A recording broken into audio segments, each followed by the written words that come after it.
Dagiti Proverbio Kapitulo 29. Nusumsukir ka tunggal mababalaw ka, at dantual daw ang maitibkol ka, kat saan kanto na makabangon.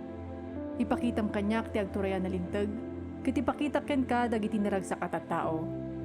Ipakitam kanyak ti agturay ang managdakdakas, kat ipakitaken ka dagiti saan na naragsak at tao.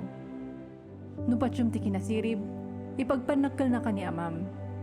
May sa akin na maag ti mangbusbos iti kwartana kadagiti balangkan ti sa babae. No kinalintag ti pakaringguran ti ari, napigsa ti pagilyan. Ngam no ti lakwarta ti pangpangruna na, dadaulan na ti dagana. No patiray ukam dagiti gagayem mo, agaramid ka iti pakasilwan ti bukod asakam. Masilwan dagiti managdakdakas kadagiti pasbasol damatlaeng, ngam naragsak kan siwawaya dagiti nalintag. Amo tinaimbag a tao ti kalintegan ti napanglaw, ngam saan na maawatan dagiti managdakdakas dagiti abambanag. Dagiti tattao asaan namang bigbig iti kalintegan ti padada a tao, kabaulan da ariribukan ti entero a syudad. Pagtalnaan dagiti masirib dagiti amin na banag. No idarom ti masirib ti maysa a maag, agkatawa laeng ti maag, katagiskandalo ken makisubang. Kagura dagiti mamapatay ti tao asaan nga agsasaor, ngam sa lakniban dagiti nalintag ti kasta a tao.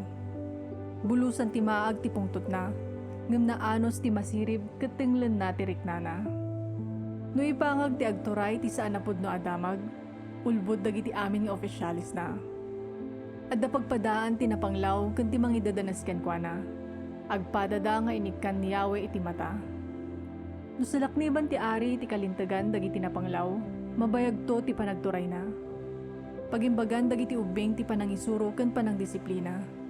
No mabaybay anti ubing nga agaramid iti kaykayat na, ibabain nanto ti inana. No agturay dagiti managdakdakas, umado ti basol. Nga maimatangan to dagiti nalintag ti panakarpuog da. Disiplinaam ti anak mo a lalaki, kat mabalin mo to nga ipagpanakkel. Saan nakanto nga ikan iti pakaibabainam. No saan nga idalan ti Diyos ti maysa a nasyon, awan ornos ti pagilyan.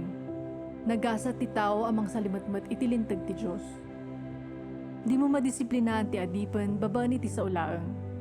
Nalabit ang maawatan na ka, ngam di nakapatpatyan. Dakdakkel tinamnama tinangnang amaag, ngam ti tao adi na panunutan nga umuna ti isawang na. No ited mo ti amin na kayat ti adipen mo manipod kinaubing na, dumteng to ti tiyempo nga ala na amin na sanikwam. Ti tao ang nalakang agpungtot, pataudan na ti ringgor kan riribok. Ti kinatangsit ti tao, isot mangipababaken kwa na, ngam mararaem no napakumbaba. Ti kadwa ti mananakaw, kagura na ti biag na, amuna dagiti panangilunod, ngamawan ti ipudno na. Ti buteng, iso ti pakadadaelam, ngam no agtalek ka iti apo, awan ti pakananwam. Kaya't ti tunggal maysa agun-udan ti naimbag anakam ti agturay, ngam ti apo laeng ti pakagun-udam iti kinalintag. Guraan dagiti nalintag a tao dagiti managdakdakas. Guraan mat dagiti managdakdakas dagiti nalintag.